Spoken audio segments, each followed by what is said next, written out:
Kan ini kemarahan kita. Kok ada ini kita lihat eksekutif sama legislatif dan judikatif di Mahkamah Konstitusi bersekongkol untuk mengatur sistem yang nggak bener. Muak kita lihat keadaan ini. Ini begini ini Pak Andre, ini saya mau ngomentari teman-teman yang mungkin simpati sama Anies ya. Karena Anies ini kan teman kita juga. Kalau saya ya, kenapa dia nggak tarik sedikit pertarungan itu ke belakang? Kita harus meyakini ke depan itu dalam demokrasi kita, harusnya orang tuh kalau mau maju itu harus punya partai. Gitu. Demokrasi itu adalah penguatan partai politik. Orang-orang partai ini kadang-kadang kerja tanpa mikirkan popularitas. Tapi di luar sana ada orang-orang seperti Anies, Ganjar, dan lain-lain lah. Ya, kita sebut semua namanya.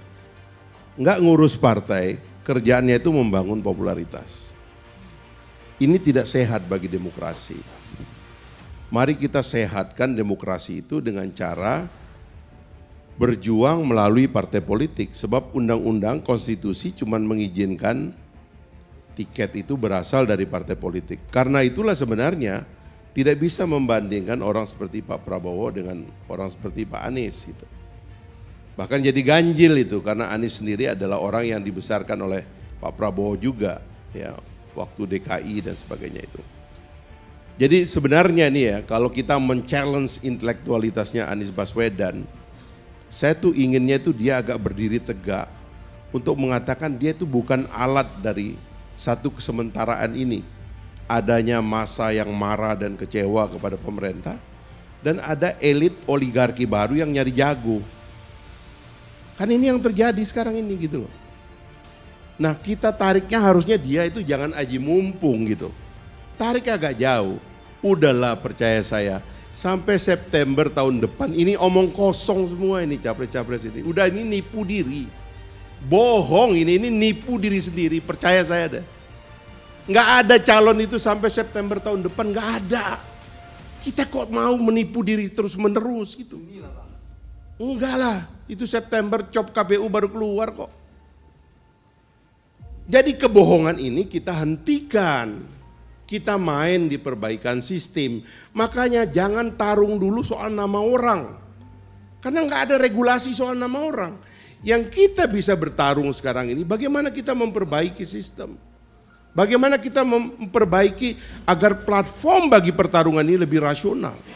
Karena kalau kita mengumpulkan masa kecewa dan masa marah di belakang kita dan seolah-olah kita adalah hero baru, kita memberikan ruang bagi irasionalitas dalam pemilu. Dan itu selalu jelek hasilnya itu. Kritik kita kepada semua demokrasi sekarang di Prancis, di Amerika, orang-orang kanan di Eropa Barat itu, semuanya adalah karena mereka hasil dari irasionalitas.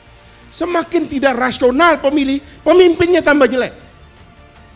Itu trennya begitu. Nah, intelektual besar ini saya kenal Anies tahun 97.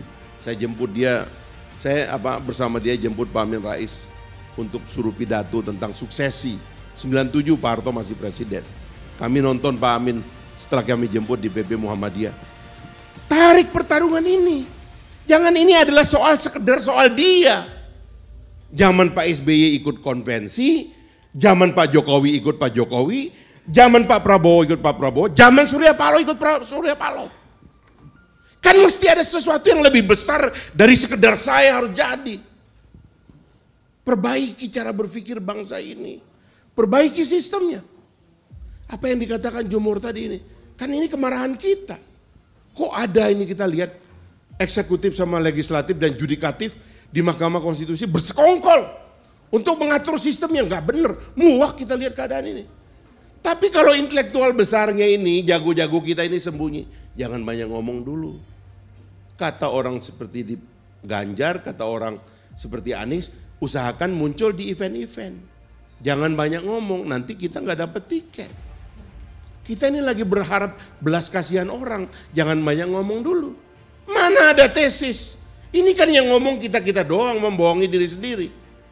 Tapi kalau KPU mengatakan hari ini ada perdebatan primary, satu calon presiden mewakili partai politik untuk menghadapi gagasan baru dan jelas satu partai bisa mencalonkan satu kandidat. baru ada pertarungan, baru nggak ada tipu diri sendiri. Ini semua lagi nipu diri sendiri kok. Nah, ini maksud saya, tolong aktivis ke situ dong. Masa kita ikut euforia orang marah? Oh, mumpung elektabilitasnya tinggi nih, surveinya bagus. Rusak otak kita, bos. Elektabilitas itu menyusul nomination. Bukan popularitas baru nomination. Nomination dulu baru popularitas. Sebab di antara nomination dengan popularitas ada pertarungan ide. Menawarkan gagasan kepada rakyat. Kita nggak pernah menawarkan gagasan apa-apa kepada rakyat. Tiba-tiba karena kita punya jabatan, keluyuran sana kemari, pasang baliho sana kemari. Terus kita menganggap diri kita populer karena kita kerja. Mana proses kerjanya? Tolonglah ini yang dibalikin gitu loh. Ini terus terang ini ajakan saya. Saya nggak peduli dengan calon-calon. Sejauh kita coba perbaiki sistem ini secara baik, ini yang kita lakukan sekarang gitu loh. Menjelang 2024 sekali lagi.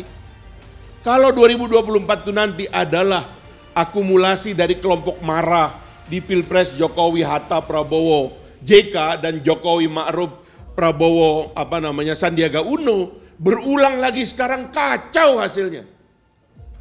Ini hanya kelompok marah yang boleh jadi akan meledak sebelum hari pemilu.